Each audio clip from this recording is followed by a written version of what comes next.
Herzlich willkommen zum Mobile Future Talk 2009. Wir haben als Speaker auch wiederum zwei sehr spannende Gäste. Chris Youth, er war Mitbegründer von Facebook. Er war auch ein Berater von Präsident Obama beim Online-Wahlkampf. Und dann Frau Professor Susan Greenfield. Und sie ist wiederum jemand, die sich befasst als Hirnforscherin. Was haben eigentlich diese neuen Medien und diese neuen Technologien für einen Einfluss auf den Menschen?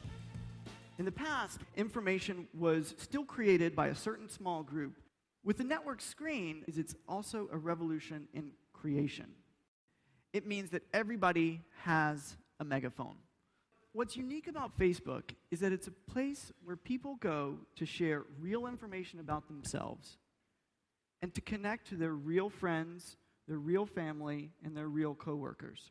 It's easier to find the information that is A, relevant to you, relevant and interesting to you, and B, can be verified by your friends, by an institution, or by people that you trust.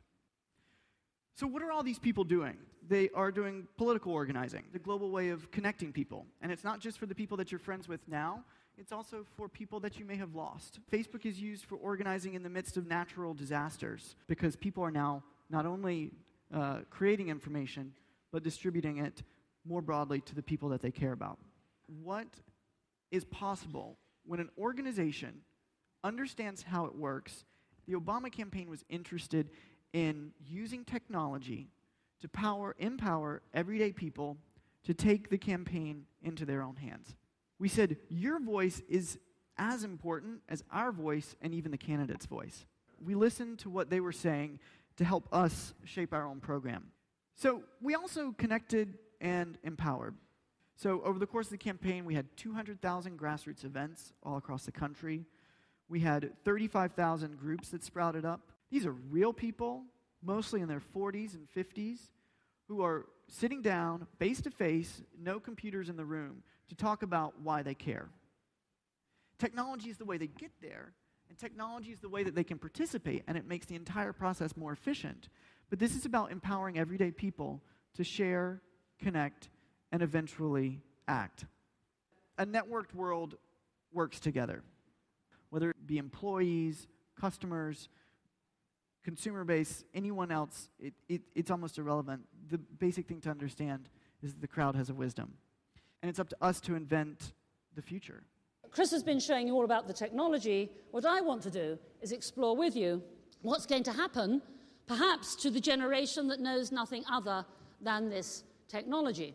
After birth, as you are living your life, as you are stimulating and experiencing your life, certain brain cells are active more than others according to what you're doing. The more branches to brain cells, the more connections they can make, the more you are personalizing your brain. The old idea that mental is different from physical, that mind is different from brain, clearly is not the case. Clearly, everything you are doing and thinking and feeling right now is leaving some small change somewhere in your brain. There is something about us that from time to time makes us want to lose our minds, blow our minds, let ourselves go.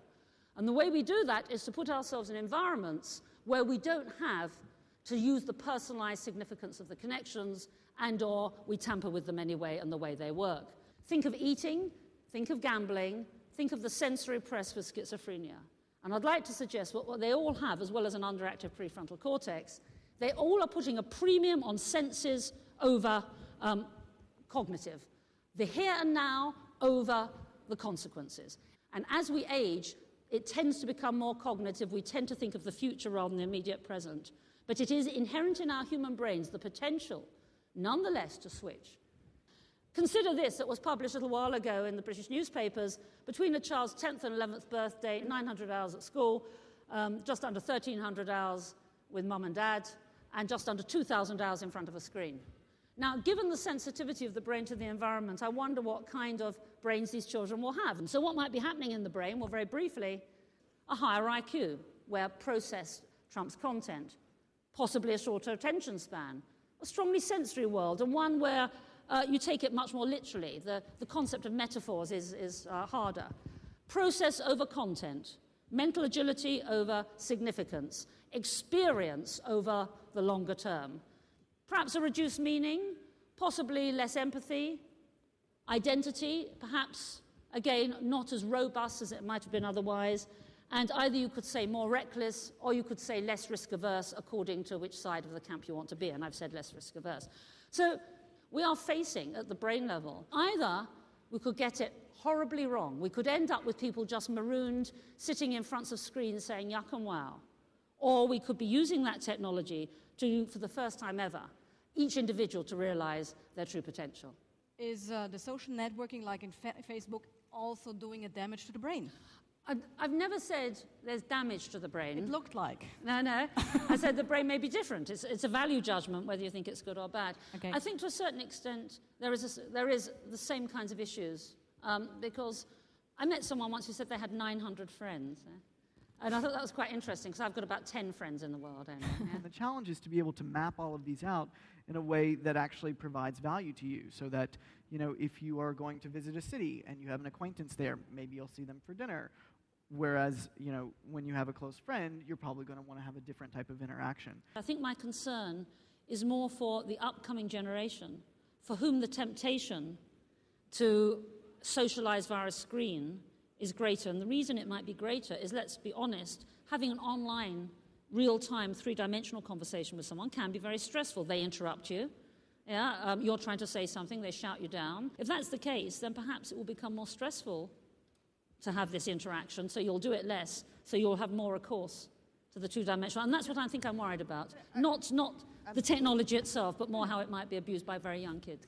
It is extremely interesting about how this technology, media usage, social networks, etc., influencing society, advertising, communication, interaction of humankind, and also what this means to the people and how this changes people. So I mean, this I cannot answer, and I'm very actively listening to it. I mean, what this could mean. You have to make a decision then for your daughter when she comes to the age to use all this. Already thought about what she can do in which age? Like, I believe. I mean, you cannot forbid everything. I mean, it's like you need to find your own way. And here we are back with the individuality, and I believe that's good. And the Mobile Mastery Award 2009 goes to the project Frauen beraten Frauen online by the Association Frauen beraten Frauen. congratulations and thank you for coming.